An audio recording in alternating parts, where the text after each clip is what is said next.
Shalom, friends. Welcome to another shiur in Talmud, learning the Gemara. We're learning not only the Gemara itself, we're also learning some techniques in how to learn. We're learning some of the key words and how to go about learning oneself if one opens up the book and tries to learn through the material oneself. Hopefully, those who are joining our shiur will have the opportunity to listen to the pronunciation of the Hebrew words, the Aramaic words, and to see the English translations as we go along and to increase their vocabulary as we go along. So we're learning from the very first Gemara at the moment called Gemara Berachot, the Gemara dealing with blessings. And we are using the Koren Talmud Bavli edition, this beautiful edition in front of us. And I'm Eliyahu Sher from www.lovingkindness.co.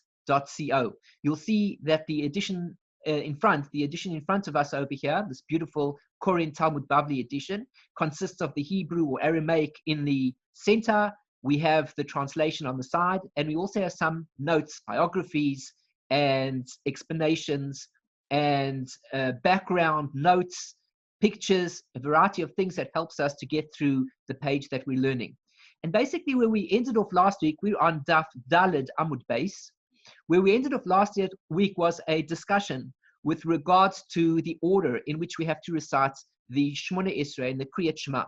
There were differences of opinion, Rabbi Yochanan and Rabbi Yeshua ben Levi, as to whether or not in the morning and the evening there is a difference in the order that we follow in terms of the Kriat Shema and the Shemoneh Esrei. Do we begin by reciting first the Shema and then afterwards the Berachot Hashem, Geulah Yisrael, the redemption, and there afterwards the Shemoneh Esrei? Or is it possible that, for example, in the evening prayers that we should recite instead of the Shema and then the Shemoneh Esrei, perhaps it should be the Shemoneh Esrei and the Shema? And we learned that there was a variety, these two opinions, that we're discussing this issue as to whether or not everything should be standard. If in the morning we recite the Kriat Shema and there afterwards the Tefillah, because we want to join the Geulah, Baruch Hashem, Geulah Yisrael, God has redeemed the Jewish people. We want to juxtapose the two elements together, the bracha of the Geulah Yisrael to the Shema. Then perhaps also in the evening, we should do exactly the same. We should juxtapose. First we say the Kriat Shema, and there afterwards the bracha of the Geulah Yisrael, and there afterwards the Shemoneh Esrei. Or perhaps that wasn't the way to think it out. Perhaps we should say that Kriat Shema should be the aspect that is closest to our beds, which means to say that if in the morning, the first thing that we do, which is closest to the bed, is the Kriat Shema, and there afterwards we do the Shemoneh Esrei, perhaps when it comes to the evening prayers, we should do exactly the same thing, which means first we recite the Shemoneh Esrei, and there afterwards we recite the Kriat Shema, placing the Kriat Shema closest to the time that we go to sleep. Kriat Shema should always be closest to our beds. Well, we learned last week that the halacha follows according to Rabbi Yochanan, who said that the correct order is to say Geulah Yisrael, and there afterwards to go from the Shema, Geulah Yisrael, and then immediately into the Shemoneh Esrei, both for the morning davening in Shachris and also for the evening davening in Ma'ariv. And this is where we're up to. We continue here at the bottom of page 22 in the Koren Talmud Bavli. And this is, of course, not in accordance with the way one would see it in a traditional Gemara, but that's okay. We know where we're at. We're on Daf Daled Amud Beis. If you take a look on the very bottom over here, you can see exactly where we are. Perik Aleph, Daf Daled, and you notice these two dots over here. They tell us that we're on side Beit, or side B, 4B. Besiv Mar Berei de Ravina. Now, Mar Berei de Ravina, which means Mar, the son of Ravina, raised an objection. There's a very interesting question that he came up with. Ba'erev, mevarek shtayim lefaneha, ushtayim lachareha. In the evening, we make the blessing, which is going to precede the Kriat Shema. We bless two blessings before the Kriat Shema, and then ushtayim lachareha. Two blessings follow the Kriat Shema also, and there afterwards we're going to daven the Shemoneh Esrei. Ve'i amaret ba'el ismoch. And if you say that you're required to join the Geulah to the Tefillah, which means to say you must say Baruch Hashem Geulah Yisrael, and immediately you should join your Geulah Yisrael, redemption of the Jewish people, immediately into the Shemoneh Esrei, immediately into the prayer itself. So says Mar Berei de Ravina, Halo kasamach Geulah litfilah. Very interesting. You did not join the Geulah to the tefillah. Why is that? Because we just said over here that there are going to be two blessings that precede Shema, and then there are going to be two blessings that follow on after the Shema, before the Shemoneh Esrei.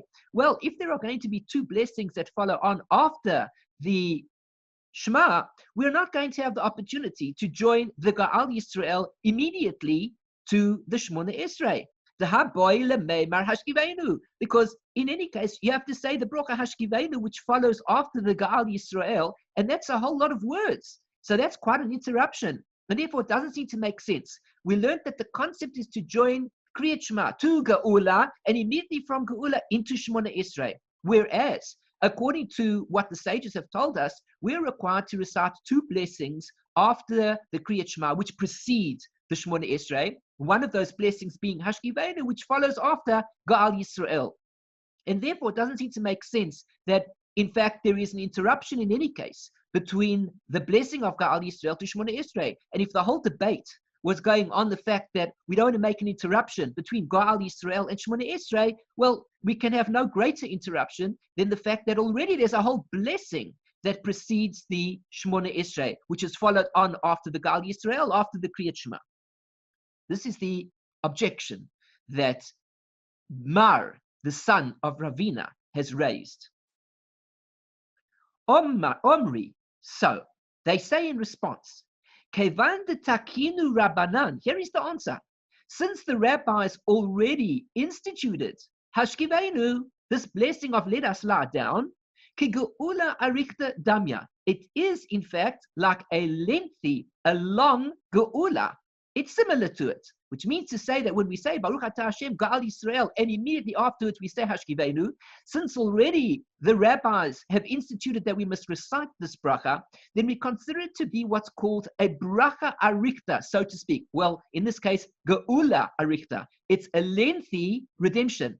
The redemption follows from Geulah Yisrael into Hashkivenu, into Shemoneh Esrei, and we consider that Hashkivenu is not to be considered as an interruption, but it's a follow-on of the Geulah, which brings us into Shemoneh Esrei.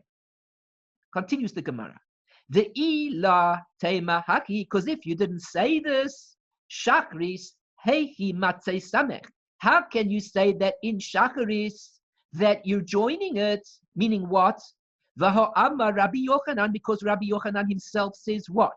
Batechila, in the beginning, oimer, one says, Hashem Sefatai Tiftach ufiyagiti lasecha. In the beginning, before we recite the Shemoneh Esrei, we begin the prayer not with Baruch Atah Hashem Elokeinu ve'Elokei Avuseinu and so on and so forth, but rather we begin the blessing with the words that we recite quietly, as with the rest of the Shemoneh Esrei. Hashem, please open up my lips, Sefatai Tiftach, and let my mouth declare your praise. So therefore we see that there already is a type of interruption in any case, even in Shachris, that precedes the Shemoneh Esrei. What is this hefsek? What is this interruption that's happening between the Geulah to Shemoneh Esrei? These are the words, Hashem Sefatai Tiftach. Hashem, open up my lips, because it doesn't make any sense. It seems to be that there is an interruption after all, and the Geulah is not entering directly into the tefillah.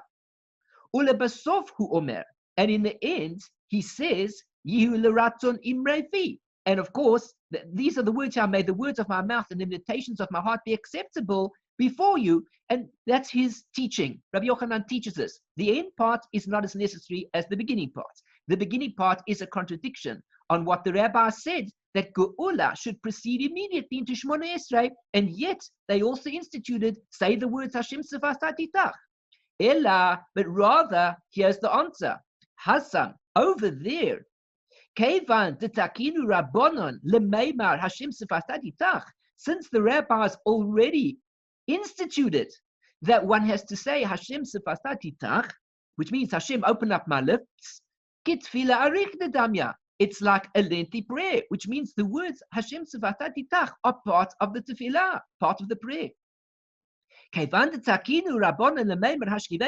Since the rabbis already instituted to say Hashkivenu ki Geulah Arichta damya. It's like a lengthy Geulah, which means to say we're using the same logic, just as it is with regards to the Shemoneh Esrei in the morning. And there we say Hashem Sefatai Tiftach, and that precedes the Shemoneh Esrei, which followed on directly after Geulah. And actually, it's an interruption. But we say it's not an interruption because the rabbis instituted it, making it part of the tefillah, and therefore it's a lengthy tefillah. It's part of the tefillah.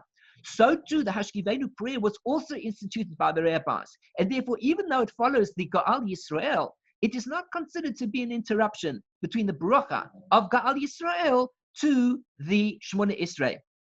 Let's just take a very brief look here at the halacha, which says, before one recites, Lord, open my lips that my mouth may declare your glory. Afterward, one recites, may the words of my mouth and the meditations of my heart be acceptable before you.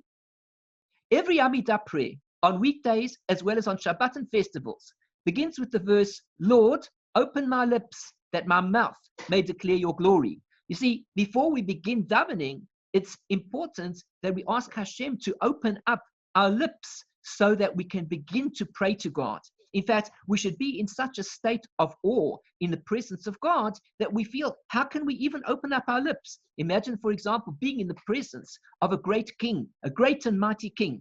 And then one wishes to begin speaking to the king and requesting all sorts of things from the king. Or perhaps one is in a courtroom and one finds oneself not knowing how to begin to speak to the judge. The judge asks one certain questions and one feels afraid to even answer him. Perhaps one will say the wrong words and incur the wrath of the judge. Who knows what will happen? So therefore, before we begin to pray to God, we say, God, open up my lips so that my mouth may declare your glory. Similarly, each of these prayers concludes with the verse, may the words of my mouth and the meditations of my heart be acceptable before you, which means to say, when we finish praying our prayer, we also ask God to accept the prayer and all the feelings, the meditations that went on in a person's heart. While we were davening, we went through many thoughts. Now, hopefully the thoughts that we went through do not correspond to the general thoughts that most people have at certain times, like the famous story of the fellow who was once walking through the market, and as he was walking through the market, he bumped into a fellow who gave him a punch in the heart area. Basically, he gave him a big punch, and he got such a shock that he suddenly woke up and he realized, oh, wait a second, he was davening the Shemoneh Esrei. Please, God, forgive us for our sins. And every time he said the word, he knocked himself on the heart. But he was so taken up with what was going on in the market, in his thoughts, that instead of concentrating on the words of the tefillah, he was thinking about his journey into the market, because his mind was just working in automatic mode, and his hands were working in automatic mode, he simply knocked himself on the heart, as is the custom when one says these words. And only then he realized, as he woke himself up out of this fantasy that he was having in his mind, this dreamlike state, he realized that in fact he was davening the Shemoneh Esrei. So the truth of the matter is, of course, that when we say our prayers, the feelings and the kavanah, the intention that we have with regards to the prayer that we're reciting, should accompany the prayer and lift up the prayer to a higher level. We say the words of the prayer of the Shemoneh Esrei, and within the words, we begin to feel the feelings that we have that are related to those words. Then when we finish the Shemoneh Esrei, we say to God, may the words of my mouth and the meditations of my heart be acceptable before you, in accordance with the opinion of Rabbi Yochanan. Omar Rabbi Eleazar. And so the Gemara continues. Did I complete this? Ella hatam kevan takinu rabbanan lemeimar Hashem Sefatai Tiftach. Since the rabbis instituted that kitefila Arichta damya, it's like a lengthy prayer. Hachanamei, so too over here. Kevan takinu rabbanan lemeimar Hashkivenu. Since the rabbis instituted already to say Hashkivenu, ki Geulah Arichta damya, it's considered to be like a lengthy Geulah. Omar Rabbi Eleazar, Omar Rabbi Avina. Rabbi Eleazar said that Rabbi Avina said, he's quoting the source from which he heard this particular opinion, Kol ha'omer tehillah leDavid, anybody who says the psalm that begins Tehillah LeDavid, B'chol Yom, every single day, Shalosh Pa'amim, 3 times every day. Muftach lo shehu ben ha'olam haba. He is assured to be a person of the world to come, which means a person who recites Tehillah LeDavid, as we see this is Psalm number 145. Anybody who recites the Psalm 145 3 times each day is assured to be have a portion in the world to come. Now, the prayer of Tehillah David, when we say to recite it 3 times a day, we're speaking about the fact that in Shachris, one recites it 2 times, once in the Pesukei de Zimra, and then again after we've davened the Shemoneh Esrei and the various other additions at that point in time. When we continue the remainder of the end part of davening, we say Tehillah David, Asher Yoshvei Beisecho. That is the prayer that we recite. Happy are those who dwell in your house. This is the Tehillah David that we're talking about. And then once again, before Mincha, we recite the prayer of Asher Yoshvei Beisecho. So this person is assured a portion in the world to come. Here on the side, on the halacha, it says 3 times a day we recite Ashrei, a psalm of David. Once in the context of the verses of praise preceding the Amidah prayer, once following the Amidah prayer, and once before the afternoon prayer. Some explain that this was instituted to parallel the times that Kedusha is recited. Once in the repetition of the Amidah prayer, once in the passage beginning, and the Redeemer will come to Zion, Uva Letzion, and once during the afternoon prayer. This practice is based on the statement that Rabbi Eleazar said, that Rabbi Avina said. This very teaching that we're learning over here is the source of this custom brought down in halacha that we recite the Ashrei prayer 3 times each day, which means that we don't recite it 1, 2, 3 in a row, twice in the morning in Shachris, and once at Mincha before we begin davening Shemoneh Esrei. Let's just read the notes over here before we go on to the rest of the Gemara in terms of what the discussion is about the Ashrei. What is the significance of Ashrei? Why do we have to recite this particular prayer? Many have questioned the significance of reciting this specific psalm. Some explain that one who recites Ashrei 3 times a day is likely to pray and be meticulous in the fulfillment of all other mitzvot, which means once he gets involved in saying Ashrei, he'll become accustomed to doing all the mitzvot.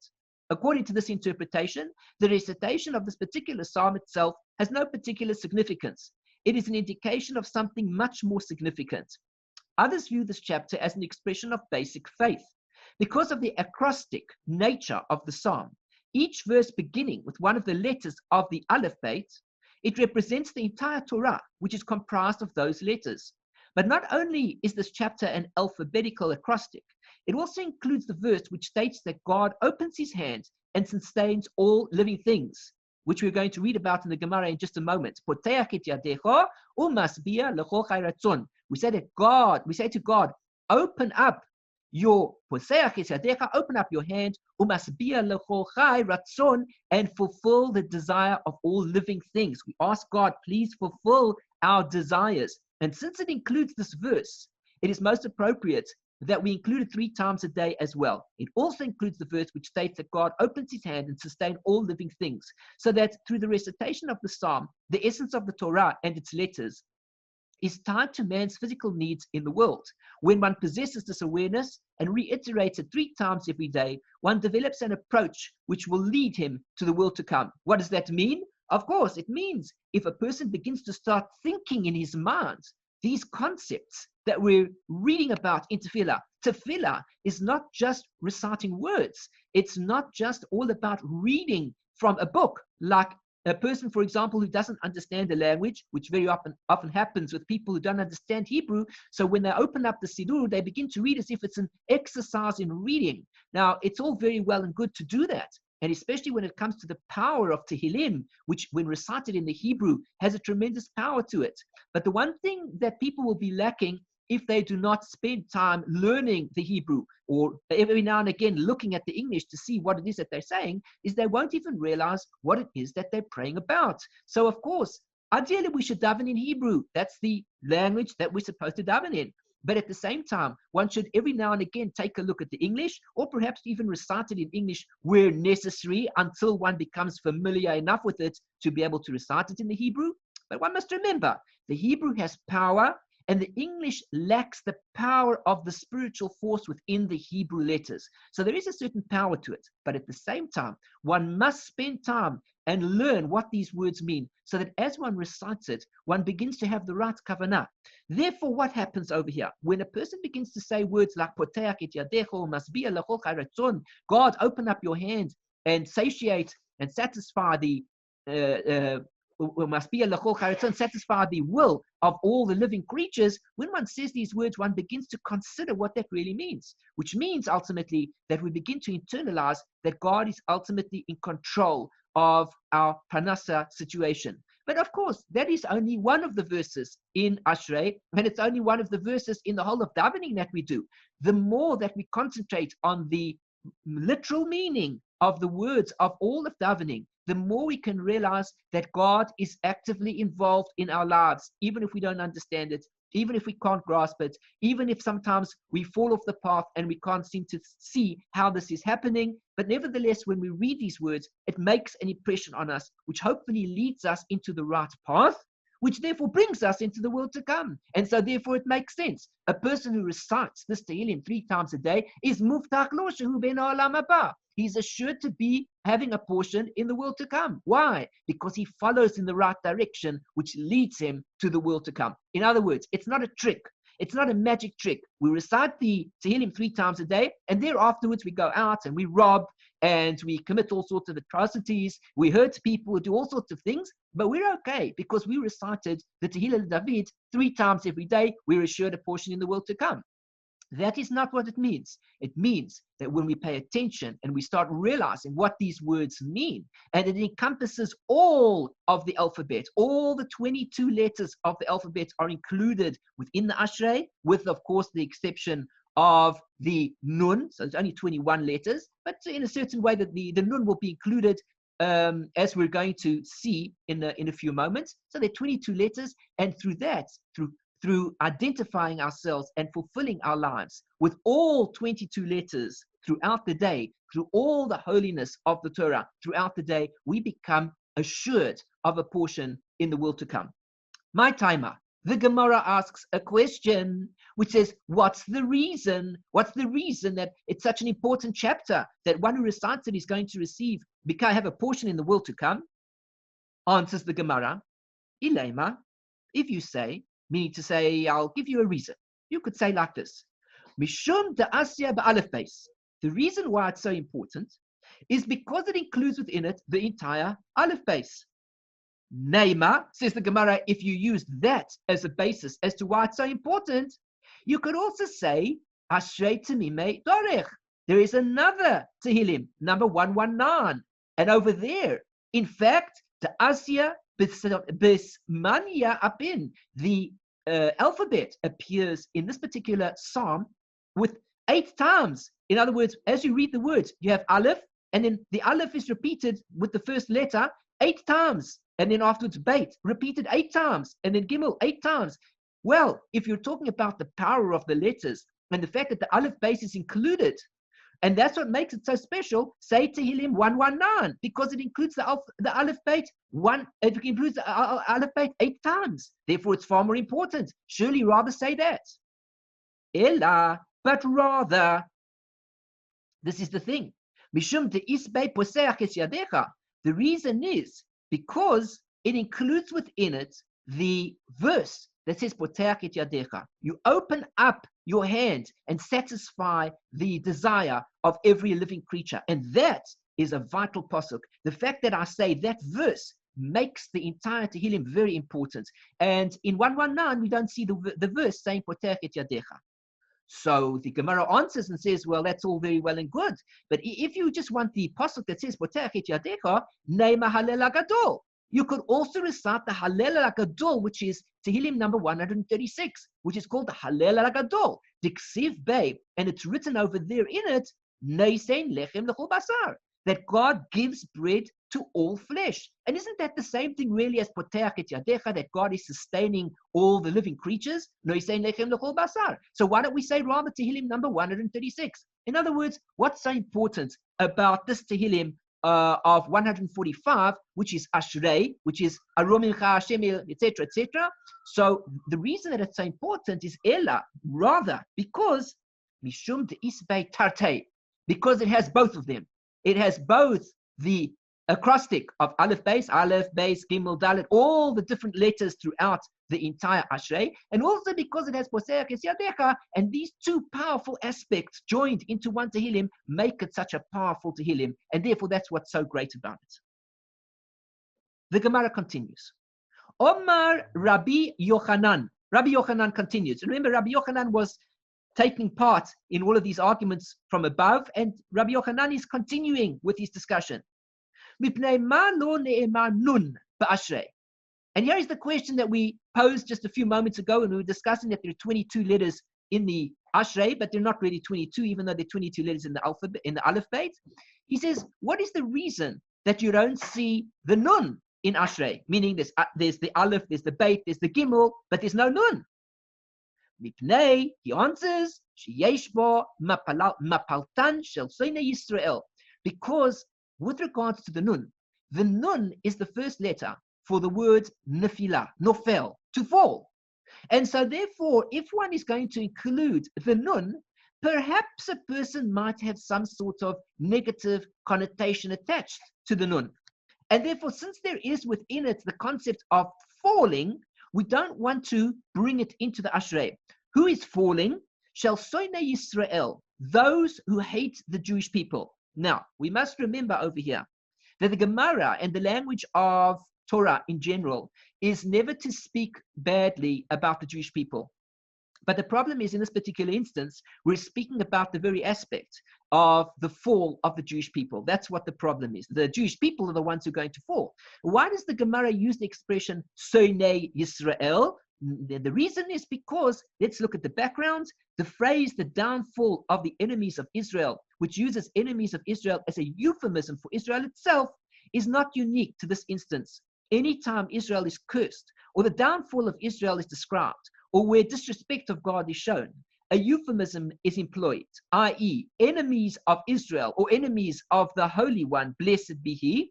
This is in order to refrain from having statements that desecrate the name of God, or express contempt for Israel, or express contempt for Israel escape our lips. Although the true meaning of the phrase is evident, one should refrain from mentioning it explicitly, which means to say, when we read over here, when the enemies of the Jewish people fall, what we're really talking about is the Jewish people falling.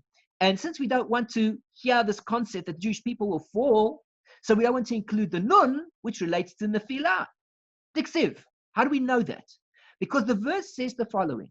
Nafla lo tosif kum besulas Yisrael. The Virgin of Israel has fallen, and she will rise no more. So we see over here, the pasuk says that the Jewish people have collapsed, and we're not going to be able to stand up again. We're going through difficulties, and therefore, Ashrei does not include the Nun.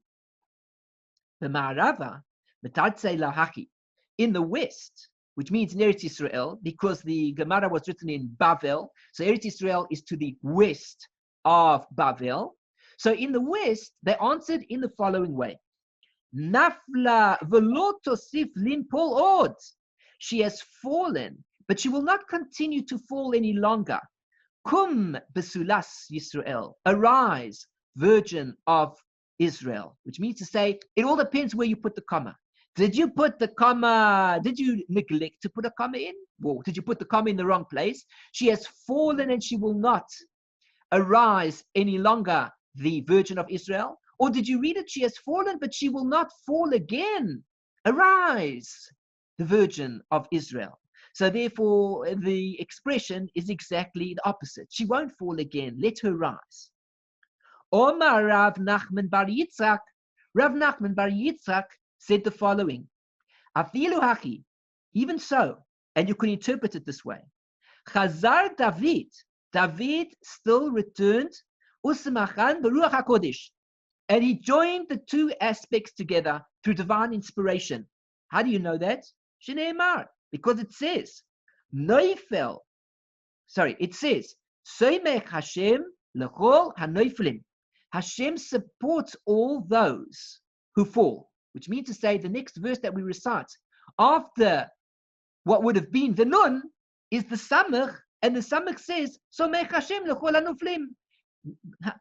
God supports all those who fall, which means to say he didn't include the nun directly so as to avoid the problem that will be any mention of falling. But since the concept is that the Jewish people are going to fall, or the Jewish people did fall already, so he wants to say, but nevertheless, God will support those who fall, which means God will take care of the Jewish people. The Gemara continues. Omar Rabbi Eleazar bar Avina. Rabbi Eleazar ben bar Avina said the following: Gadol ma sheneemar b'Michael, Yetzer mima sheneemar b'Gavriel. It is greater that is written about Michael the angel, more so than that is written about Gavriel the angel, which means to say there is something greater in the greatness of the angel Michael, which supersedes the greatness of the angel known as Gavriel.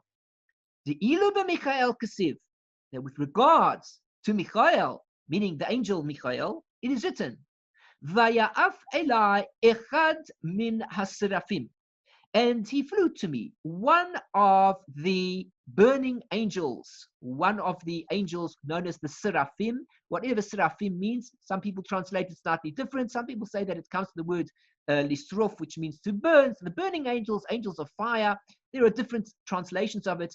If we want to just avoid any problems as to what this word means exactly, we can just translate it as Seraphim. These are the angels in a particular world, in the spiritual worlds. And these are the great angels. And so Micha, it says over there that, and he flew to me, one of the angels. Ve'ilu gabe Gavriel, whereas regarding the angel Gavriel, kasiv it's written, Va'ish Gavriel asher ra'isi bechazon batchila mu'af biyaf.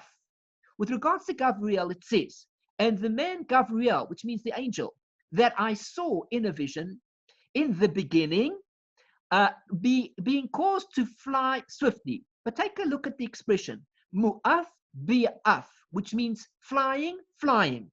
Now, in the first verse over here, we see that with regards to Michael, that he flew one.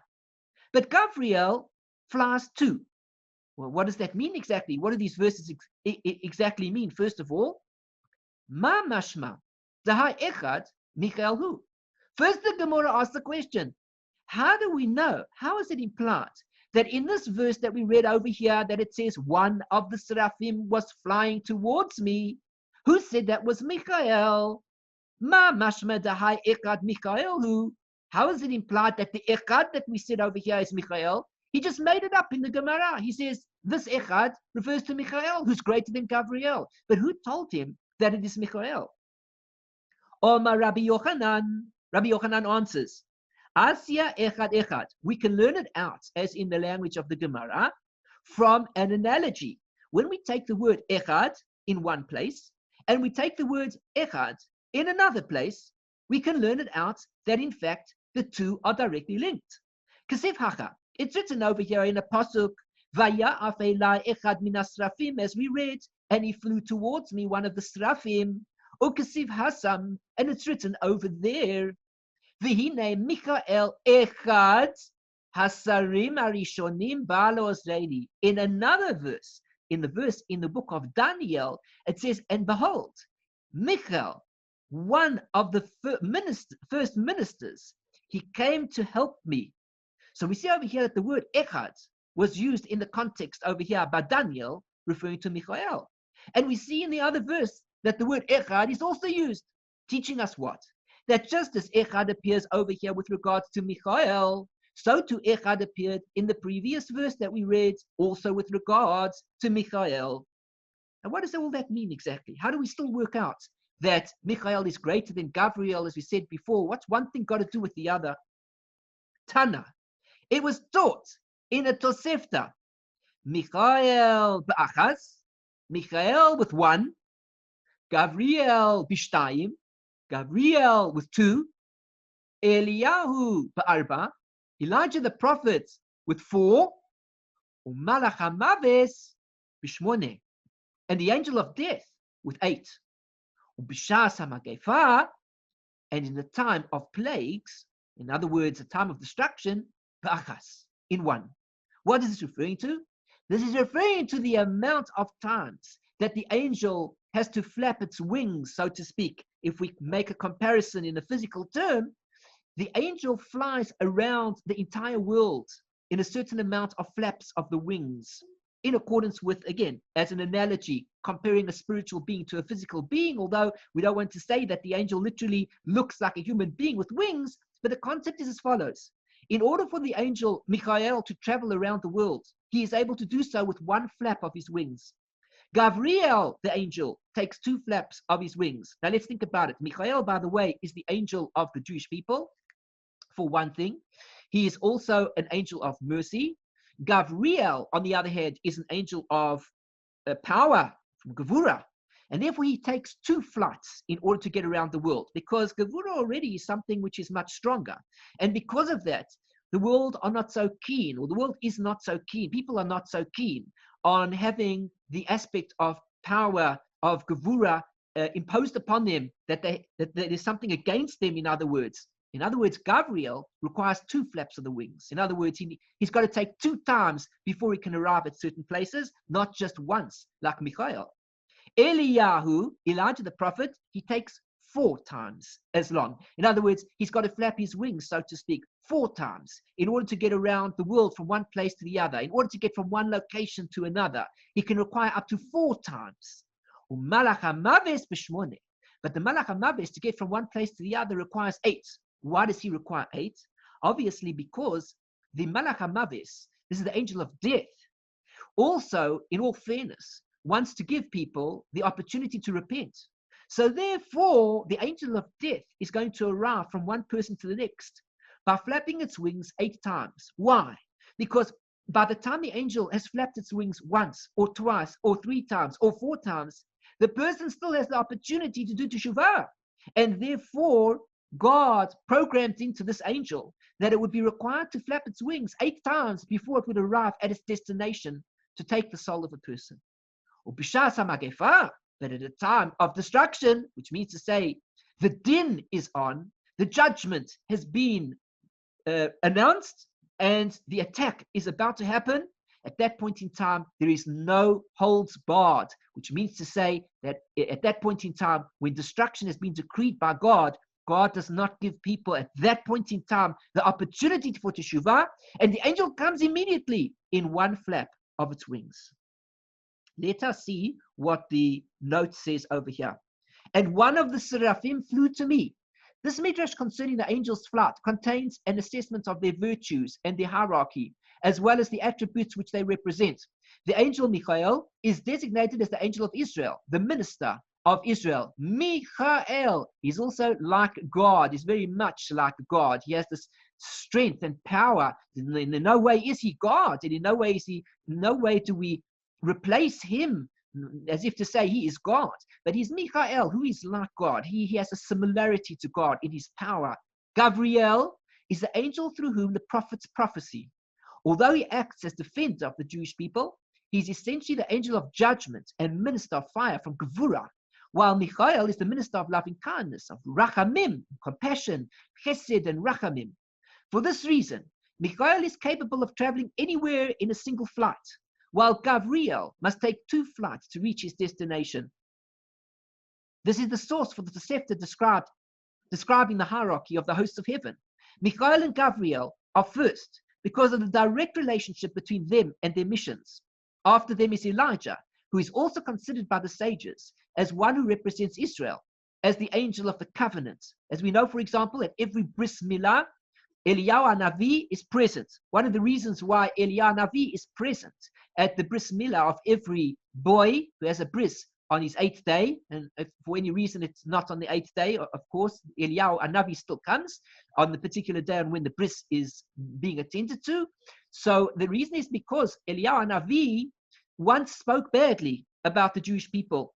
And as a result of speaking badly, God said I want you to see how great the Jewish people are. That even though you spoke badly about them, which is something you shouldn't have done, nevertheless, every single Jewish boy has a bris. At 8 days old, he fulfills a mitzvah, mesiras nefesh, complete self-sacrifice. There's no reason why he has to endanger his life.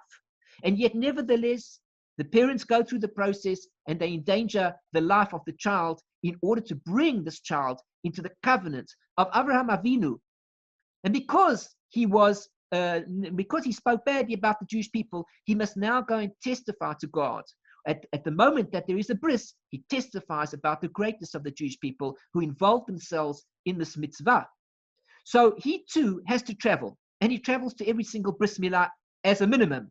Eliyahu Navi, of course, appears in the physical world as well in the disguise of various people in order to test people at times, in order to bring blessing at certain times, and various other stories are told, which are fascinating stories about how Eliyahu Navi is a part of our physical world. He never died in the physical sense, but rather he takes on various garbs, various garments, which he wears in the physical world in order to attend to certain things. And he's able to fly across from one part of the world to another by flapping his wings, so to speak, with 4 flights. Since Elijah is a human being who has elevated the status of an angel, he is ranked below Gabriel. After Elijah is the angel of death, or Satan, the evil inclination, who is the manifestation of evil in the world. He travels in 8 flights, allowing a person time to repent before the angel of death carries out his mission, says the Rashba. However, during a plague, the angel of death arrives at his destination in a single bound and does not distinguish between the righteous and the wicked. And for that reason, we know many times that righteous people die in a plague where there are wicked people, and one asks, well, where was God? Or why did this happen? Or why did the righteous man die? And the answer is that at the time of a plague, at the time that there is a din that is issued in a particular place, the angel of death makes no distinction as to the people that are there, and he kills everybody in one moment. He arrives there in one moment, and he takes care of everybody. He kills everybody in one moment. The Gemara continues. Omar Rabbi Yehoshua ben Levi. Said Rabbi Yehoshua ben Levi, remember when we began our discussion, we were speaking about the argument between Rabbi Yochanan and Rabbi Yehoshua ben Levi. Now we learn some teachings from Rabbi Yehoshua ben Levi. Afal pi shekara adam Kriat Shema bebeis hakneset. Now, even though a person has already read the Kriat Shema in shul, which means to say he read the Shema in the Ma'ariv prayer, in the evening prayer, nevertheless, says Rabbi Yehoshua ben Levi, mitzvah likroiso al mitato. A person must read the Kriyat Shema again on his bed. That doesn't mean literally he has to actually read it on his bed, but he reads it close to his bed, which means close to the time that he goes to sleep. As soon as possible to the time, as close as possible to the time that he goes to sleep, that is the correct time to recite the Kriyat Shema, and he falls asleep with the words of the Kriyat Shema on his lips. It's very important that a person, when he goes to sleep, realize that this is a moment of judgment that he's about to go through. For some people, it might be 2 hours sleep. For others, 4 hours. For some people, 6, maybe 8 hours sleep. Whatever a person needs to sleep. The point being that the moment that he closes his eyes, his soul drifts away, and God takes it and begins to go through a test with it and to see what it had accomplished during the day and what has it accomplished in its lifetime. And if indeed it has finished its role in life, or alternatively it is not getting on with its role, and as a result God has decided to remove the soul from the world, the evening is a time of din, of judgment. And therefore one needs all the protection that one can get at the time that one goes to sleep. And therefore it is correct that at the minimum, one should recite the Kriyat Shema before going to sleep, so that lest it be, in case it should be that a person will die in the evening due to the dinim, the judgments that are passed against him in the evening, at least he will have died with the words of Torah on his lips. One should just think about that concept for a moment. Some people, for example, die in certain accidents, or let's say, for example, a person might be, let's say, God forbid, a person might have choked on food. But what would be the case if a person, as a Jew, is commanded to eat kosher food and he died having eaten non-kosher food, for example? As he was eating, he choked on the non-kosher food and died. This would be a terrible shame, because not only is it the fact that he has died, but he has died in the process of the aveira of eating the non-kosher food. And likewise, unfortunately, let's say a person who dies in an accident on Shabbos, a car accident, God forbid, let's say, and because he wasn't keeping the Shabbos, and this is how he died. So it's a shame for this person. What a terrible thing, because not only is it that he died, of course, that's a terrible thing, but in addition to that, he died in the process of committing an Aveira, because God said to keep the Shabbos, and he wasn't keeping the Shabbos at that point in time. He died in a really horrific way in every respect. Both these cases died in a horrific way, no matter what way we look at it.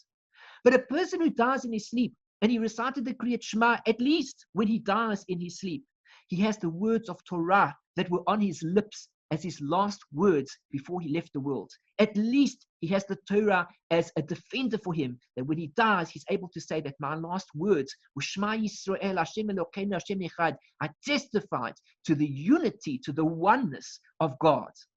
Omar Rabbi Yosef.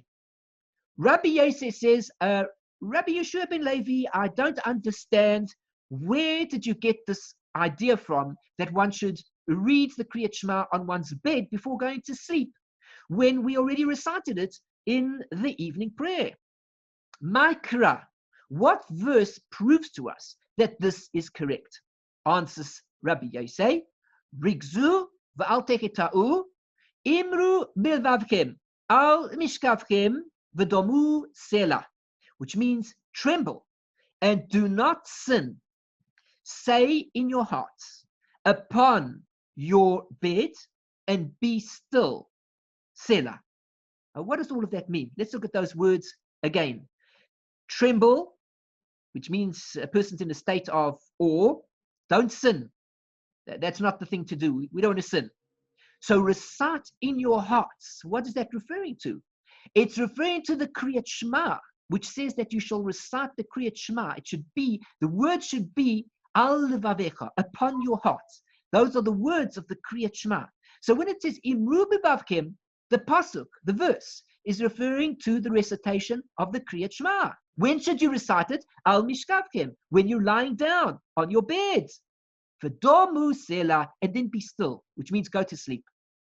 Let us read the halacha over here. Even though one recited Shema in the synagogue, it is a mitzvah to recite it upon his bed. In addition to the Shema recited during the evening prayer in the synagogue, one must also recite Shema upon his bed. He need not actually recite it in bed, but it should be recited just before he actually goes to sleep.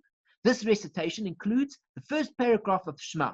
According to some opinions, it includes all 3 paragraphs, as well as several verses and prayers mentioning divine mercy, including, in your hand I entrust my soul. Biyadcha avkiduchi.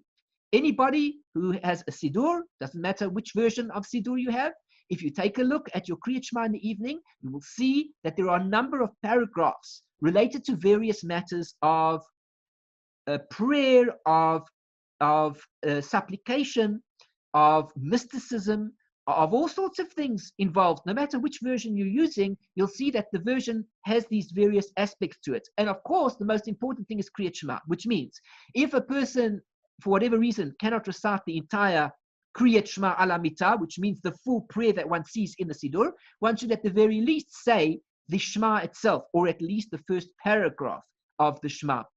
If one has the time and one is able to, one should recite all the parts of the Kriat Shema. Many editions, for example, include vidoi. The vidoi, the confession, because when a person dies, before he dies, he should do confession. He should do vidoi. Just like on Yom Kippur, because it is such an important day, we need to ask for forgiveness. We say, Ashamnu, Bagadnu, Gazalnu, and so on and so forth. We recite all the different aveiros that we've committed throughout our lifetime, throughout the year, throughout the day, the month, the week, whatever we're talking about. So too, when a person goes to sleep at night, before he goes to sleep, he should do confession. Again, the same concept applies. He may die during the evening. And if so, at least let him die with the words of confession that he had repented from what he had done wrong. In fact, many editions say that one should recite the entire Al-Chet, which appears in the Yom Kippur davening, in addition to the Vidui. Of course, it will lengthen the Kriat Shema in the evening and take quite a long time to do it. The Mekubalim, the Kabbalists, have various kavanot, which they think about while they are reciting these words and the Kriat Shema, which makes things take a lot longer. and even according to certain mystical ideas that one can learn about. For example, in the Shar HaGilgulim, in the gates of reincarnations, there's one particular verse that one can recite which causes certain changes within the soul if a person is deserving of it. So the Kriat Shema in the evening is very mystical, in fact. And therefore, even on the simple level, one should say the Kriat Shema in order to go to sleep with words of Torah on one's mouth, and also the words of vidui, the words of confession, that we are upset of the various things that we've done wrong during the day. And we hope that God will forgive us, and that if we can make it through the night and wake up, please God, let us wake up the next day. We ask that perhaps the next day we will do better and we will not fall into those same traps that we fell into the day before. Omar Rav Nachman. Rav Nachman said the following, and here we begin, Daf Hey Amud Aleph. We're on page 5. We're on the first side of page 5. Says Rav Nachman, in Talmid Chacham Hu, if a person is a Talmid Chacham, he's a Torah scholar, Ein Tzarich. He doesn't need to recite the Kriat Shema. Why? Because the principle is, since he's been studying Torah all day long in any case, he has the words of Torah on his mouth all the time. What does he need to spend extra time involved in reciting the entire Kriat Shema, which could take him 15 minutes, when his whole day has been spent involved in Torah in any case? Let him go straight to sleep with the words of Torah on his mouth in any case. Omar Abaye, said Abaye, nevertheless, even a Torah scholar is required to say at least one verse of mercy, one verse of prayer. Kagon, for example, what could he say, even if he's a Torah scholar, or even if he's not a Torah scholar, and he hasn't got into it yet. He hasn't got into saying the Kriat Shema yet. But still, at least say one pasuk, something that indicates something of the knowledge that we are connecting with God at the time that we go to sleep at night, and not just fall asleep like that would be the nature of an animal. And an animal's nature is, once it gets tired, it closes its eyes, it falls asleep. The nature of a human, of a soul in a body, is to acknowledge God at all times as much as possible. And when we go to sleep, we don't just behave in an animalistic fashion, but we bring kedusha, we bring holiness to the sleep that we're about to engage in. It is a mitzvah to serve God all day and all night. And as we say, in all of your ways, you shall know him. Meaning, whatever we're doing, we need to come to know God. In everything that we do, we have to include God into it. If we just go to sleep like an animal, closing our eyes, we fall fast asleep, and that's it, we wake up in the morning. It is as if to say the sleep is only for my benefit, and then afterwards, whatever comes afterwards, but it's for my benefit.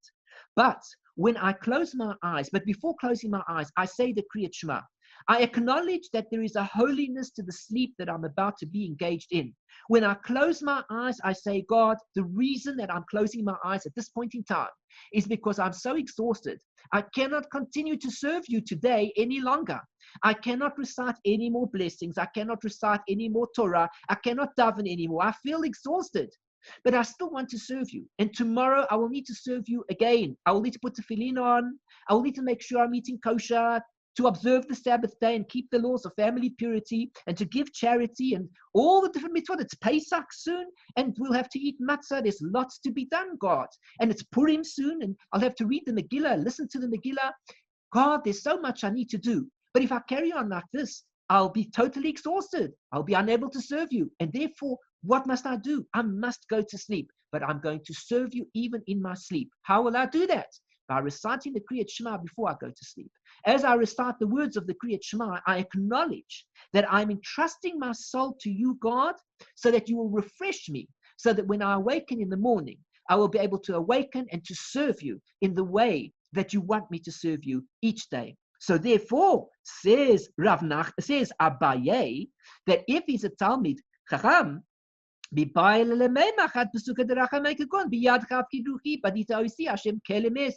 your hands I entrust my soul. You have redeemed me, Hashem. You are as a God of truth. So over here, at least we acknowledge into your soul, into your hands, I entrust my spirit. I'm going to go to sleep, and I say to you, I'm about to hand over my soul into your hands, and please take care of it so that nothing happens to it in the evening, and that ultimately you will return it to me in the morning so that I will be able to serve you once again. The Gemara continues with the same story that we're reading about here, a little bit more on the Agadic section of the Talmud, the storyline, not necessarily direct halacha, but a lot of story insight and mystical insight into what's happening over here. Omar Rabbi Levi Bar Chama, Omar Rabbi Shimon ben Lakish. Rabbi Levi Bar Chama said that Rabbi Shimon ben Lakish said the following, based upon the verse that we've been learning above. Le'olam, always. Yargiz Adam Yetzer Tov al Yetzer Hara. A person should agitate the Yetzer Tov, the good inclination, against the evil inclination. Well, Rabbi Levi Bar Chama is telling us that Rabbi Shimon ben Lakish taught us an amazing principle in life. Fighting evil, fighting the bad, is going to be something that we're going to have to deal with our entire lives. Le'olam yargiz Adam Yetzer Tov. And a person should continually fight against the Yetzer Hara, in other words, against the negative, evil inclination. He should fight against it with his positive, good inclination all the time. All the time, whatever we're going through, there are going to be frustrations, difficulties, tests. But says ultimately Rabbi Shimon ben Lakish, also known as Resh Lakish, he tells us that we should constantly have this fight and battle going on with the Yetzer Tov, pushing against the Yetzer Hara, not allowing the Yetzer Hara to come out victorious. Shene'emar. How do we know that? Because the verse says, Rigzu va'al techeta'u. You shall agitate, become stressed out, so to speak. Agitate. You should be involved in this fight. Va'al techeta'u, and don't sin. There's a constant agitation going on. And it's a discomfort, it's uncomfortable. We have this energy that says to us, commit this Aveira. And at that point in time, the Yetzer Tov stands up and says, I will not do it. And the Yetzer Hara says, but let's do it. And the Yetzer Tov says, I will not do it. I'm not prepared to do it. Says Resh Lakish, ultimately, Im nitzcho mutav. If a person is victorious, well and good. If you fight the battle this way, and you're victorious, which means the Yetzer Hara came up with an argument, but the Yetzer Tov came up against it and fought and won, good for you. V'im lav, if not, you weren't victorious, ya'asuk b'Torah, then the next part of the verse is going to tell us that a person should occupy himself in Torah. If the general agitation, the general fight wasn't winning, it's best to study some Torah. Why? Because probably when he studies Torah, not only will his mind be taken off the particular bad thought that he had, but in addition, he might find the answer to the problem that he's experiencing that's causing him to go off the path. He'll find the answer in the Torah itself, and that will bring him to win the battle against the Yetzer Hara. Shene'emar. How do we know that? Because the second part of the verse says, Imru bilvavechem. Say in your hearts, which means after having agitated the Yetzer Tov against the Yetzer Hara, but one wasn't successful, then we have to go to a deeper level. What's the deeper level? Imru b'vavchem. Say in your hearts. Get your heart attached to the Torah. Im nitzcho. If a person is victorious, beat him. Mutav. Good for you. Well and good. V'im lav. If not, if a person still doesn't win the war against the Yetzer Hara, how will he win the war? Yikra Kriat Shema. He should recite the Kriat Shema. The Kriat Shema is the ultimate weapon that we're going to use against the Yetzer Hara. Shene'emar, as it says, Al mishkavchem, upon your lying down, which refers to the Kriat Shema in the evening. Im nitzcho, the teaching continues. If a person is victorious against the Yetzer Hara because he said the Kriat Shema, and he realizes he's not going to commit any aveiros, mutav. Good, well and good, he's done well. For im lav, if not, he didn't win the war yet, he needs to hear the final words of that verse. Yizkor lo yom hamita, let him remember the day of death. Shene'emar, because it says, Vodomu sela, be silent, sela, which means to say, or be still, sela, which means to say ultimately a person should consider the day of death. Which means to say, when a person is up against the wiles of the Yetzer Hara, the Yetzer Hara comes up with all sorts of trickery as to certain things that we should do that are not in the best interests of what we need to do in the world. There's a way to handle it. Fight the battle. The Yetzer Tov has to fight the battle, put on the boxing gloves, so to speak, fight the battle and win it. If one is not successful, study some Torah. Either the Torah will give us the keys to help us fighting the Yetzer Hara, or perhaps at least it will keep us away at that point in time from doing the Aveira that we might have done at that point in time. On the other hand, we might still not be so successful. So the verse continues and says to us, well, say the Kriat Shema. At least say the Kriat Shema. Or at least when you go to sleep, say Kriat Shema, because nothing can be more powerful than Kriat Shema. But it could be that even after all of these things, one is not successful. If one wants to know the best way ultimately then to fight the Yetzer Hara, which means to say the shtuyot, the folly of the Yetzer Hara, the best way is to think about the day of death, which means when I think about the day of death, I realize that life is not what I think it is. Life is not about parties. It's not about 3 sports cars in the garage.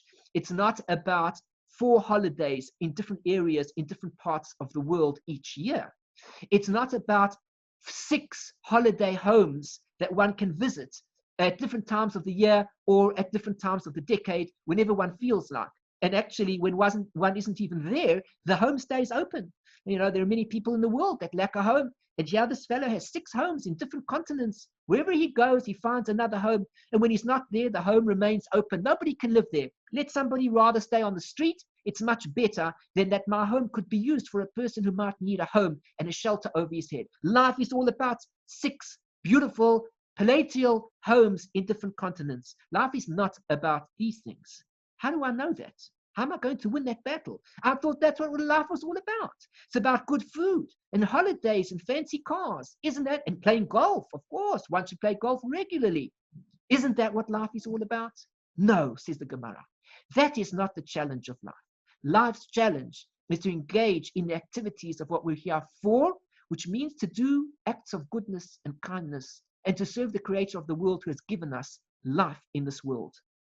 And there is only one ultimate way that we can come to appreciate this and realize the importance of life, and that is through the moment of death. When we realize that when we leave this world, it's going to be only the soul and God. Ourselves, we are going to be approaching God, and God is going to inquire from each one of us, how did we do? Did we do well? Did we do the things that God wanted us to do? At that point in time, all the homes that we purchased will no longer be with us. The cars that we purchased, we will not be able to drive any longer. The holiday homes and the holidays, we will not be able to take part in. All that wonderful food that we thought was what life was all about, it's what our soul was all about, nothing of that will exist any longer. So if a person wants to succeed and he wants to fight the battle in the best possible way and he doesn't know how to overcome it, let him think about the day of death and what that means, because that is the ultimate moment that a person will realize that what life was for was not for the joys of life as we understand it, but for the joys of life in terms of the spiritual goodness and kindness that we can bring into the physical world, helping others and helping ourselves as well in respect of growing in the right direction. Thank you very much for joining me. We've run out of time. We've even gone over the time limit, but it was such an exciting shiur listening to these ideas. As I say them myself, I'm inspired and I think about the ideas often so that it has an effect on me. I consider the ideas myself. I hope that it has an effect on you also, such exciting areas in the Talmud. So I'm Eliyahu Sher, and you can find me in Chesed Ve'emet on my site www.lovingkindness.co. If you've enjoyed this shiur, please like the video, subscribe to my channel, click on the bell so that you'll be notified of future shiurim, offer a positive comment, and of course share this video with all your friends so that we can have even more people taking a part in what it is that we're doing. I welcome for each of you to be in touch with me via my website. We can discuss things and take a part in some of the further activities that we're involving ourselves in. Become a part of it, become a partner in it. We would love to have you on board as a partner in everything that we do. In the meantime, I bid you farewell. I say all the best, and I look forward to another shiur. Please be in touch. Keep well. All the best. Shalom, shalom. Bye-bye.